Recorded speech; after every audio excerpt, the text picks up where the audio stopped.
Bonjour à tous, je m'appelle Linda Mendes et aujourd'hui je vais vous expliquer tout ce qui concerne le surréalisme qui n'est pas seulement un mouvement littéraire mais aussi artistique né officiellement en 1923, littéré par l'écrivain français André Breton qui a été écrit le premier manifeste du surréalisme en 1924. Alors, selon lui, et comme vous pouvez regarder, il voulait exprimer le fonctionnement réel de la pensée en l'absence de tout contrôle exercé par la raison en dehors de toute préoccupation esthétique ou morale. Autrement dit, il voulait libérer l'homme du rationalisme et des morales et sociales qui le contraignent. Oui, et tout cela a été possible grâce à l'exploration de l'inconscient et des rêves, etc. Bon, il est important de remarquer aussi que ce mouvement littéraire s'est développé après la Première Guerre mondiale, qui a été un événement qui a servi de base pour donner naissance au surréalisme.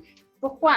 Bon, cela est dû à l'horreur vécue dans cette époque, à la tragédie produite par cette guerre, ce qui a remis en question la foi, la raison, mais surtout la pensée scientifique, le rôle de la pensée scientifique qui devait assurer le bien-être de l'humanité. Bon, peut-être vous vous demandez quelle est l'origine du nom surréalisme. Donc, ce mouvement a tiré son nom du sous-titre Drame surréaliste de la pièce de Guillaume Apollinaire qui s'appelle Les mamelles de Tiresias. Donc, ça, c'est la raison.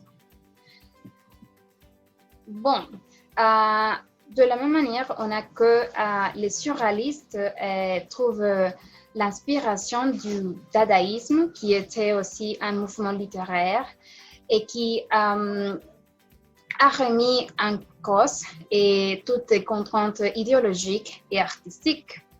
Aussi,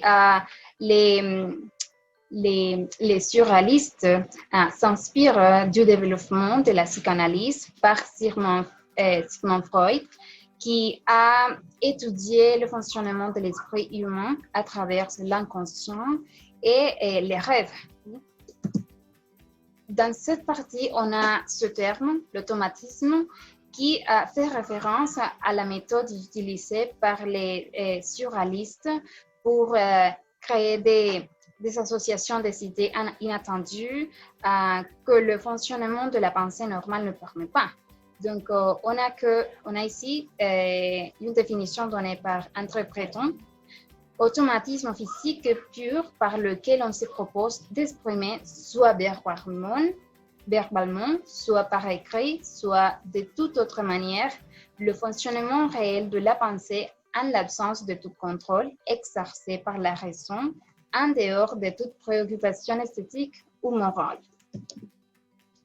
Bon, ici, on a les principaux thèmes du surréalisme qui se concentrent sur des thématiques telles que le rêve, la révolte, l'imagination, la femme, la liberté, l'inconscient, la folie, l'amour fou et l'érotisme, la remise en cause des valeurs établies, le hasard et la coïncidence, et finalement les phénomènes paranormaux. Et ce sont les différentes formes utilisées par les surréalistes. Oui. On a ici la poésie, le vers libre, l'écriture automatique, c'est très important, et qui consiste à transmettre des idées sans les réfléchir, et après on les écrit sur un papier, mais comme elles proviennent de l'inconscient, elles ne sont ni cohérentes ni logiques. Oui.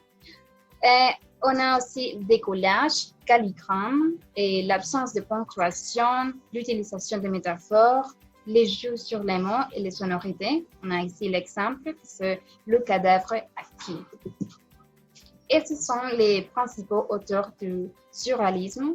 André Breton, qui est considéré comme le père de ce mouvement littéraire, Paul Éluard, Louis Aragon, Robert Desnos. Et finalement, ce sont des petits extraits de la littérature de cette époque.